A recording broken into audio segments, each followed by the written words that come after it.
de la première République noire, il n'y aurait pas de Kémy Séba. Il n'y aurait pas d'urgence panafricaniste. S'il n'y avait pas eu des esclaves rebelles de toute confession, et d'ailleurs beaucoup de gens devraient s'en inspirer au moment où certains aiment les divisions puériles, des esclaves rebelles de toute confession spirituelle, de toute confession religieuse, de différentes ethnies, des hommes, des femmes, qui avaient décidé de se réunir et d'effectuer un élément fondateur, un moment fondateur de la nation haïtienne qui était la cérémonie du bois caïman. S'il n'y avait pas eu ces derniers qui s'étaient réunis, il n'y aurait pas le combat panafricaniste que nous menons. Haïti est la matrice du panafricanisme. Et donc nous retrouver au XXIe siècle, sur les terres haïtiennes, aux côtés du peuple haïtien, qui souffre fondamentalement aujourd'hui, c'est de notre responsabilité, c'est de notre devoir.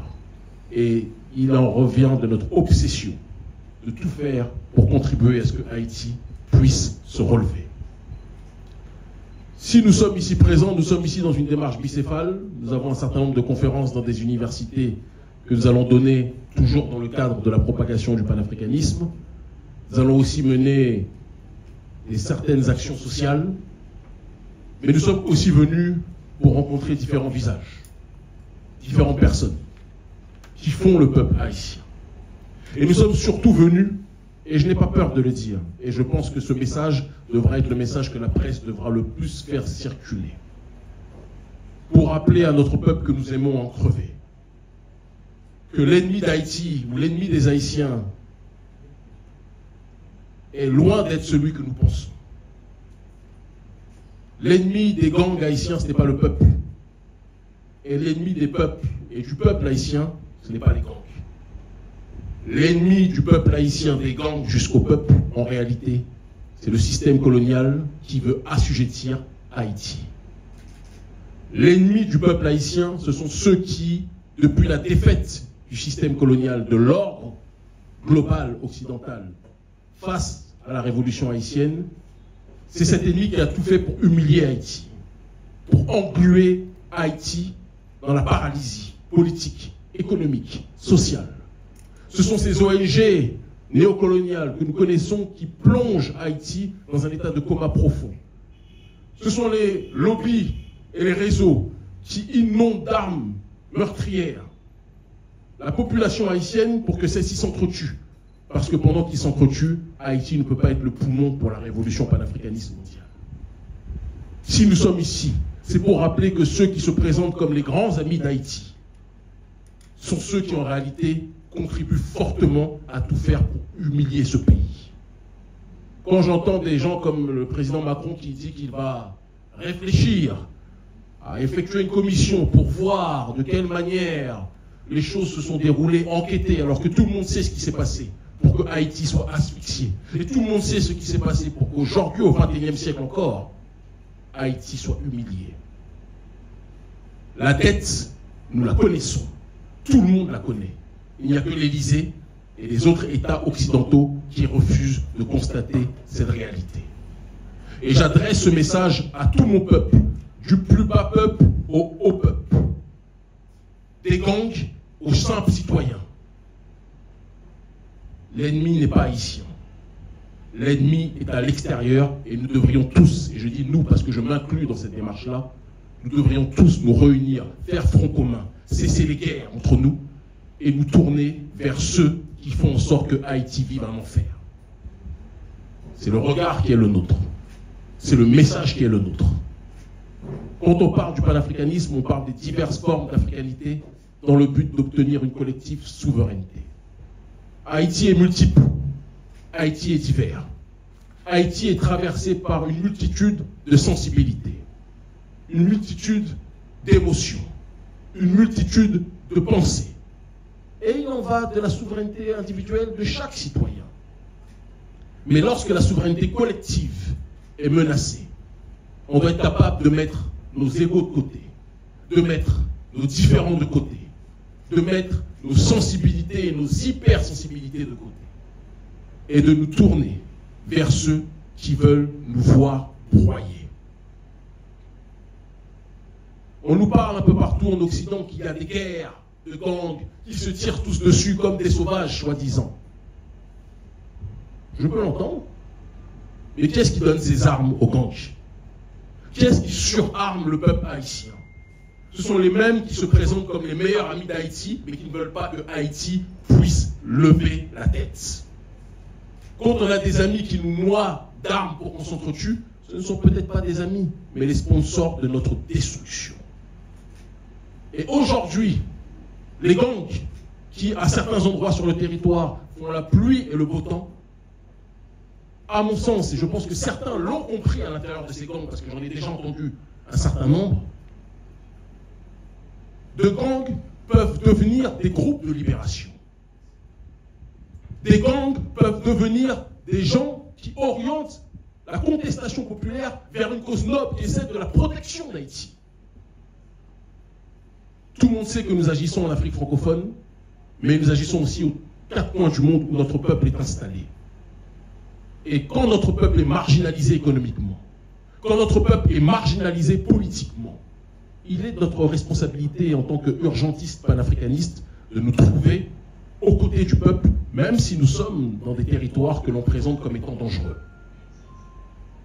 Nous sommes au Cap haïtien. Si le temps et les moyens nous sont donnés, même si je sais que ceux qui nous ont invités ne veulent pas forcément que nous y allions, mais si nous pouvons, nous irons à Port-au-Prince, si nous pouvons. Et je veux que vous sachiez que nous sommes avec vous. Vous n'êtes pas seuls. Même si l'Union africaine ne prend pas ses responsabilités avec dignité pour vous rappeler l'importance que vous avez pour les Noirs du monde entier, je veux que vous sachiez, peuple haïtien, que nous vous aimons en crever. Que le vrai monde panafricaniste vous aime et est à vos côtés. Que le peuple noir sur le continent africain vous regarde, vous aime avec sincérité. Ne vous laissez pas distraire par certains présidents qui, après avoir passé des deals avec le gouvernement américain, veulent agir vis-à-vis de vous comme des entités coloniales. Non. Le peuple africain vous aime. Les Noirs du monde entier vous aiment. Vous êtes un symbole pour nous tous. Nous savons que vous souffrons. Et je veux que vous sachiez, conformément à la philosophie de l'Ubuntu, que si vous êtes mal, nous sommes mal collectivement. L'ennemi, nous le connaissons. Ce sont ceux qui se présentent comme les meilleurs amis de nos populations, qui essayent de contrôler notre peuple par des financements d'ONG, par les réseaux globalistes et néolibéraux, qui se présentent comme les amis de la justice sociale, mais qui ne veulent pas que nous puissions avoir notre propre vision sociétale. Ces gens-là, nous les connaissons. Ces gens-là, au fond de vous, vous les connaissez. Et je le dis, ceux que le système diabolise sont souvent des résistants en puissance potentiellement. Mais il faut que le peuple soit capable de se reparler, que les gangs soient capables d'arrêter d'attaquer leurs semblables, et que les gangs et le peuple comprennent que l'ennemi n'est pas en notre sein, mais à l'extérieur. Gouvernement canadien, gouvernement français, gouvernement américain, qui pendant tant d'années vous êtes présentés comme les bons samaritains d'Haïti. Quand quelqu'un se présente comme le soignant et le guérisseur et le meilleur ami d'Haïti, mais ne fait jamais rien pour que Haïti puisse retrouver la paix, c'est que ces gens-là sont peut-être les sponsors de la guerre. Que chacun y réfléchisse. Je sais que mes propos sont monitorés, sont surveillés. Petite anecdote, même pour traverser l'espace aérien américain, j'ai été interdit de le faire. Posez-vous la question de pourquoi. Certains ne veulent pas que Haïti redevienne ce qu'elle était programmée pour être. En l'occurrence, le centre de gravité de la contestation noire mondiale. Mais elle va le revenir. Vous voyez ce qui se passe au Sahel, auquel avec d'autres nous avons contribué. Haïti peut être ça au niveau mondial. Sera ça au niveau mondial. Mais il faut que nous prenions nos responsabilités. Il faut que nous rappelions à l'élite occidentale que la première République noire veut retrouver son rôle, veut retrouver son rang. Que nous arrêtons tous ces sentiments qui poussent à la division. Et ce que je dis au niveau haïtien, je le dis au niveau global noir. Soyons ce que nous étions programmés à être. Avançons avec fraternité, solidarité, justice sociale, entraide. Je n'ai pas besoin de vous parler de résilience parce que vous êtes la partie du peuple noir la plus résiliente du monde. Je vous aime, C'est mon propos introductif. Chacun peut poser les questions qu'il souhaite. Ok. On va passer aux questions-réponses. D'accord. Merci mon frère. Bon. En ce qui concerne la raison même de notre présence à Haïti, je pense qu'on l'a déjà expliqué durant les 15-20 minutes de ma prise de parole.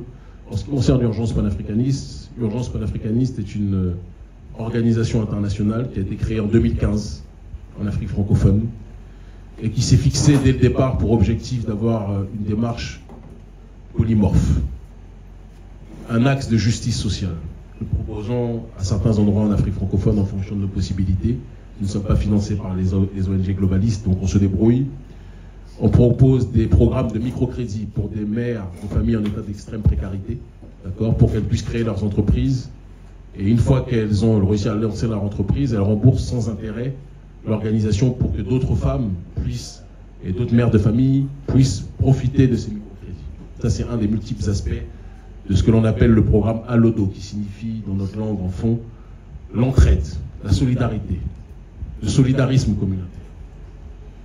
L'autre axe de notre combat est le combat pour la bonne gouvernance. C'est ce qui nous a valu un certain nombre de persécutions. Parce qu'en Afrique francophone, malheureusement, parfois, les dirigeants africains, lorsqu'ils se voient arriver au pouvoir, finissent par croire qu'ils sont des dieux sur terre. Et finissent par croire que les citoyens qu'ils étaient censés protéger sont leurs esclaves. Et ne respectent pas les droits des citoyens.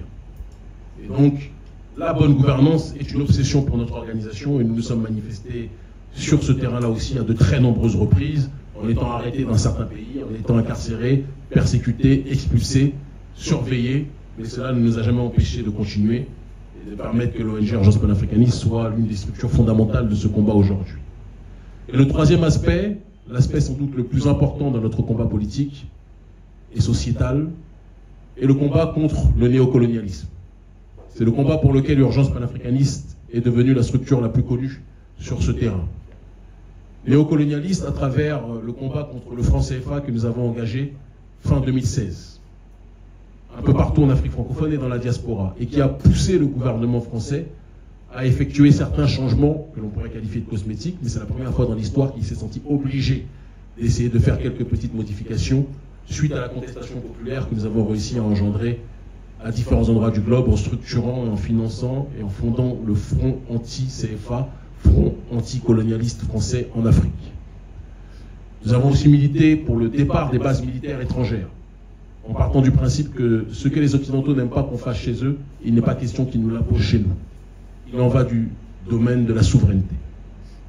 Et nous avons contribué à préparer par une dynamique métapolitique l'atmosphère favorable à ce que, pour que, excusez-moi, différents leaders militaires africains puissent prendre leurs responsabilités et puissent faire tomber certains dirigeants africains marionnettes qui étaient contrôlés par l'Occident.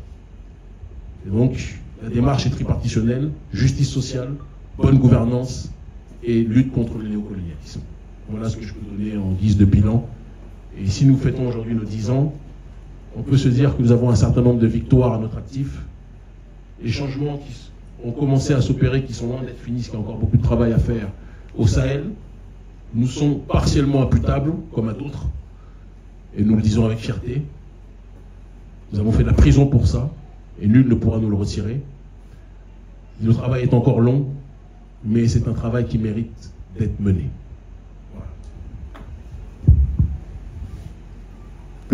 Lorsque celle-ci est dans un état d'esprit d'être décolonisée, il faut le préciser, parce que malheureusement toutes les universités dans le monde noir ne le sont pas. Et parfois ça peut être des endroits de nettoyage de cerveau, mais là ça va être des endroits, je pense, plus que jamais d'élévation des consciences.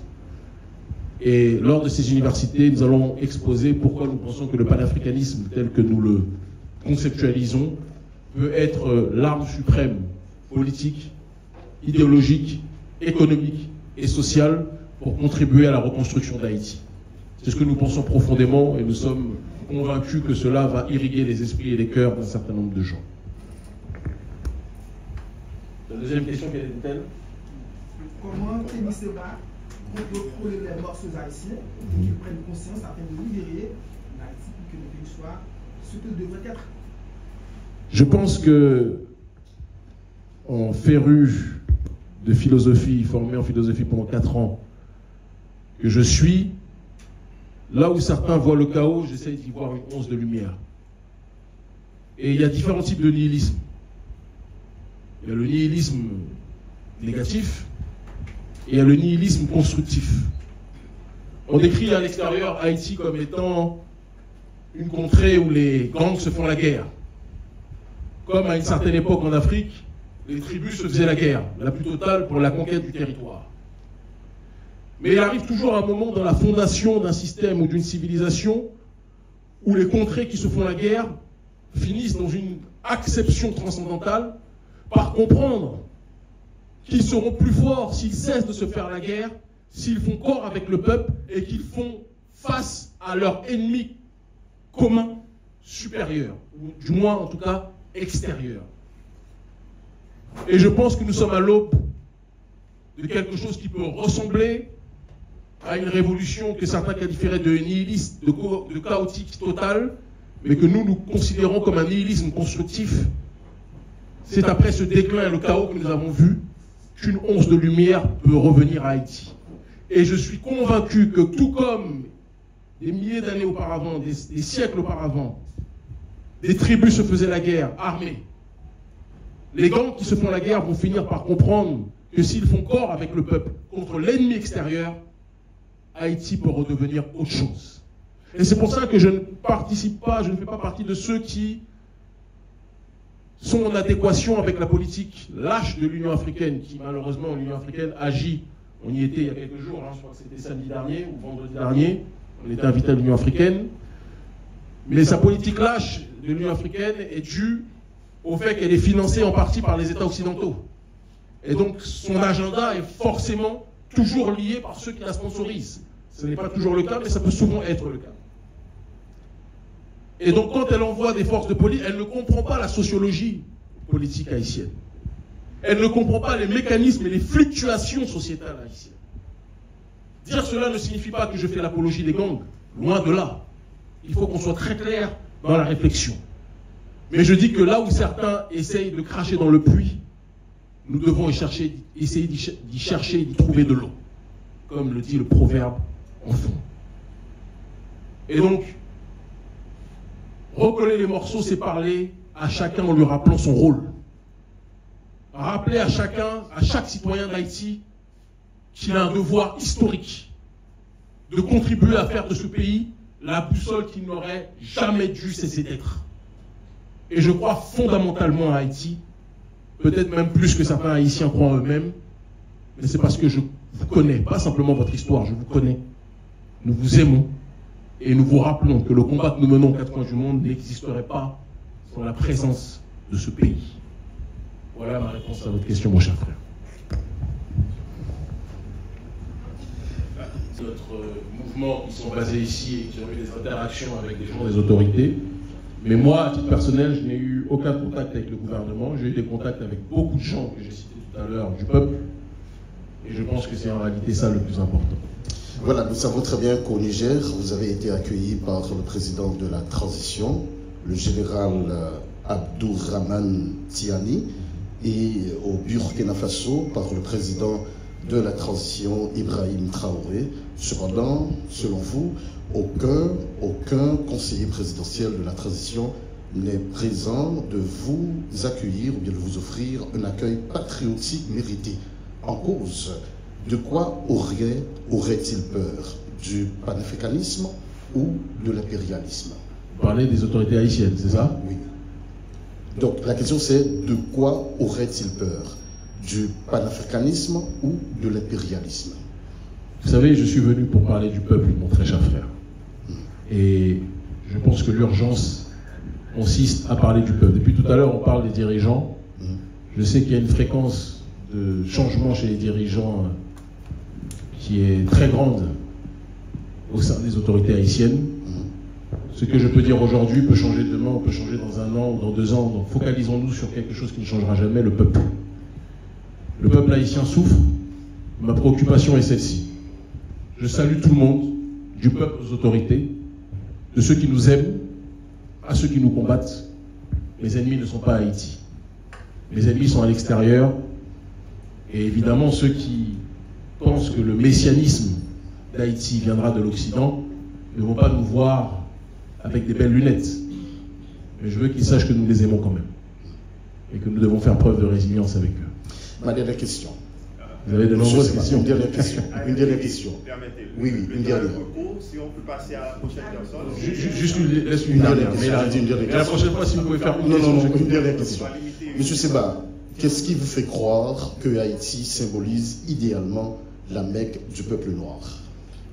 Haïti, il faut bien qu'on précise, quand je parle de Mecque du peuple noir, je parle sur le terrain politique et sur le terrain aussi de la théologie de la libération, dont parlait Don Elder Camara. L'élément fondateur d'Haïti a été la cérémonie du bois caïman et a rappelé aux populations noires que quelle que soit votre tribu, quelle que soit votre ethnie, quel que soit votre sexe, que vous soyez homme ou femme, quelle que soit votre démarche spirituelle, vous étiez capable de tous vous réunir, de tous faire serment et prêter serment dans le cadre de la transcendance pour libérer votre peuple. Le monde noir dans sa globalité aurait besoin de se rappeler cela. À un moment où des Noirs se divisent pour des bêtises de différences religieuses ou spirituelles, de différences ethniques, de différences géographiques, beaucoup devraient se rappeler de ce qu'a été Haïti pour le monde noir dans sa globalité. Et donc oui, Haïti, historiquement, est pour tout combattant de la liberté, un lieu de pèlerinage et un lieu de recueil. Il n'y aurait pas de Kémy Séba s'il n'y avait pas eu de Dessalines. Dessalines, son histoire, son vécu, a irrigué ma pensée et mes espérances lorsque j'étais en fin d'adolescence et que je commençais à me former politiquement. Toussaint Louverture, quel que soit ce que les franges les plus radicales puissent penser de lui, a aussi contribué à nourrir ma pensée et ma construction politique de manière globale. Et je pourrais parler de Madame Félicité et de tas d'autres entités qui se sont mobilisées pour que Haïti puisse se relever. Ce sont des gens que j'aime, ce sont des gens dont l'histoire et le parcours illuminent mon vécu et illuminent le vécu de tous les panafricanistes férus. Et donc c'est une fierté pour nous tous et je pense que ça devrait être une fierté pour les Haïtiens aussi. Merci.